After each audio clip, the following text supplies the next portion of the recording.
کبھی سوچا ہے کہ رمضان کی ان برکت والی ساعتوں میں جب تم دعا کے لیے ہاتھ اٹھاتے ہو تو تمہارا دل سکون کے بجائے بوجھل کیوں ہو جاتا ہے؟ تم مانگ تو وہی رہے ہو جو تمہیں سب سے پیارا ہے، تمہاری آنکھیں بھی بھیگی ہیں، مہینہ بھی قبولیت کا ہے، مگر پھر بھی اندر سے ایک آواز آتی ہے کہ کچھ ٹھیک نہیں ہے۔ اگر تمہارے ساتھ بھی ایسا ہو رہا ہے، تمہاری پسندیدہ چیز تمہارے نصیب سے دور ہوتی جا رہی ہے، یہ تمہاری بدقسمتی نہیں، یہ عرش والے کی طرف سے وہ اشارے ہیں جنہیں سمجھنے میں تم دیر کر رہے ہو۔ آج میں وہ تمہیں بتاؤں گی کہ اللہ جب کسی چیز سے روکتا ہے تو وہ تمہاری روح سے کیا کلام کرتا ہے۔ رمضان کے اشارے، محبت، نصیب اور وہ خالی ہاتھ۔ ویڈیو سٹارٹ کرتے ہیں۔ السلام علیکم۔ سنو، کیا کبھی ایسا ہوا ہے کہ تمہاری راتیں سجدوں میں گزری ہوں؟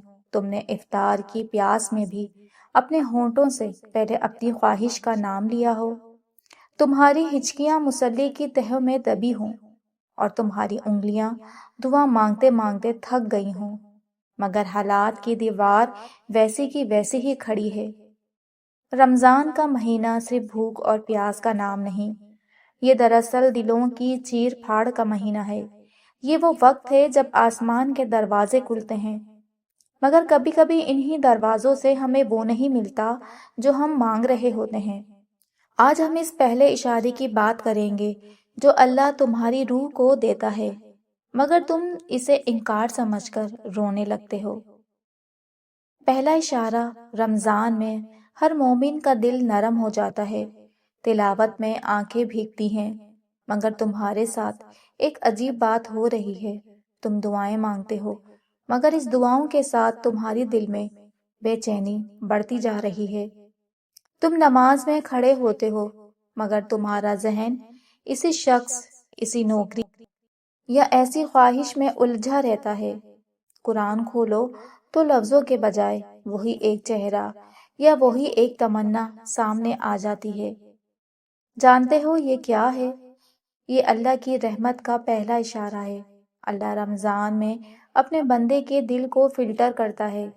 اگر کوئی چیز تمہارے لیے زہر ہے تو اللہ سب سے پہلے تمہارے دل سے اس کی مٹھاس نکال دیتا ہے۔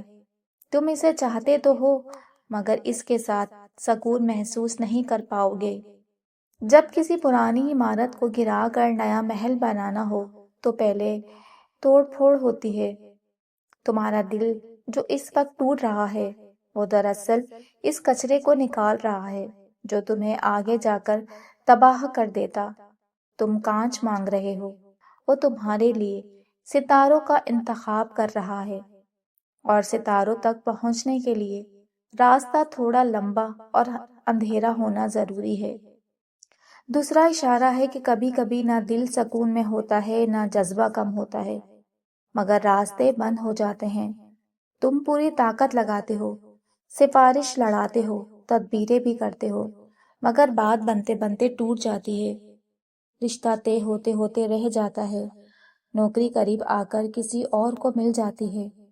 پہلی بار ہو تو اتفاق لگتا ہے، دوسری بار ہو تو آزمائش، لیکن جب بار بار ہو تو یہ اشارہ بن جاتا ہے۔ ہم سمجھتے ہیں کہ لوگ رکاوٹ ہیں، دشمن رکاوٹ ہیں، حالات دشمن ہیں، مگر حقیقت میں اللہ خود تمہارے راستے میں دیوار بن کر کھڑا ہو جاتا ہے۔ کیوں؟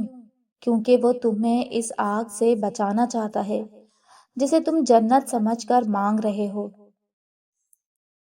تم ضد کرتے ہو، اللہ حکمت کرتا ہے۔ تم کہتے ہو کہ یا اللہ بس یہی چاہیے، یہی زندگی ہے۔ اللہ دیکھ رہا ہوتا ہے کہ یہ چیز تمہیں تمہارے رب سے دور کر دے گی۔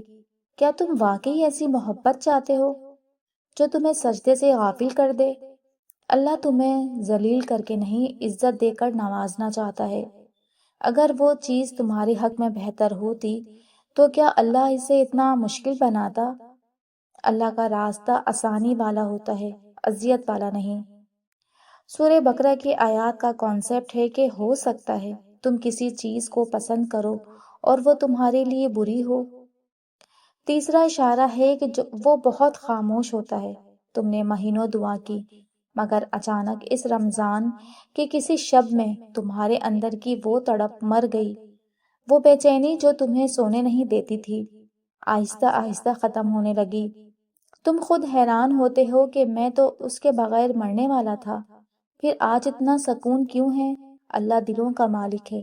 جب وہ دیکھتا ہے کہ میرا بندہ میرے راستے میں ٹھیک ہو گیا ہے تو وہ خاموشی سے اس کی محبت تمہارے دل سے نکال دیتا ہے تاکہ تم ٹوٹو نہیں بلکہ سکون سے آگے بڑھ جاؤ۔ چھوڑ دینا بھی عبادت ہے۔ رمضان ہمیں سکھاتا ہے کہ جسے ہم حلال کھانا بھی اللہ کے حکم پر چھوڑ دیتے ہیں، ویسے ہی کبھی کبھی اپنی پسندیدہ خواہش بھی اللہ کی رضا پر قربان کرنا پڑتی ہے۔ آج تمہاری شادی میں دیری ہے، تم جذباتی طور پر زخمی ہو، تمہیں لگتا ہے کہ تم پیچھے رہ گئے ہو، مگر یاد رکھو کچا گھڑا کبھی ٹھنڈا پانی نہیں دیتا، اسے آگ میں پکنا پڑتا ہے۔ تم ابھی پاک ہو رہے ہو، اللہ کا نہ دینا بھی حفاظت ہو سکتا ہے۔ تم سمجھتے ہو کہ تم ہار گئے، لیکن حقیقت میں اللہ تمہیں بچا کر جیت رہا ہوتا ہے۔